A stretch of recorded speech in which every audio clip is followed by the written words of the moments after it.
మీరు ఒక్కసారి టమాటో తోటకూర కర్రీ చేసుకోండి, చాలా బాగుంటుంది. చాలా సింపుల్గా ఈజీగా చేసుకోవచ్చు. టేస్ట్ అయితే అదిరిపోతుంది. ప్రాసెస్ ఏంటో చూసేయండి.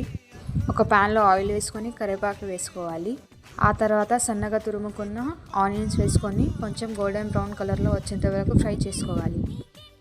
మరీ అంత గోల్డెన్ బ్రౌన్ కాకుండా కొంచెం వేగాక దాంట్లో కొంచెం అల్లం వెల్లుల్లి పేస్ట్ వేసుకొని పచ్చి వాసన పోయేంత వరకు కలుపుకోవాలి.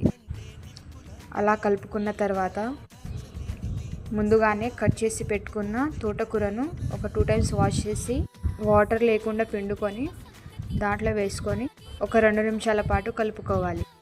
అప్పుడే ఆ తోటకూర అనేది కొంచెం దగ్గరగా పడుతుంది. అలా దగ్గరగా వచ్చినప్పుడు ముందుగానే కచ్చపచ్చగా దంచి పెట్టుకున్న మిరపకాయలను దాంట్లో వేసుకోవాలి. పచ్చిమిరపకాయలు వేసుకుంటేనే టేస్ట్ బాగుంటుంది. ఒకవేళ మీకు పచ్చిమిరపకాయ ఇష్టం లేకపోతే కారమైన వేసుకోవచ్చు.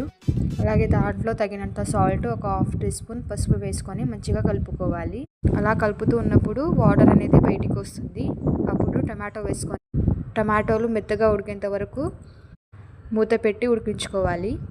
టమాటాలు మెత్తగా ఉడికాక ఒకసారి మంచిగా కలుపుకొని దాంట్లో కొంచెం వాటర్ వేసి వాటర్ మొత్తం ఇంకిపోయేంత వరకు ఉడికించుకోవాలి.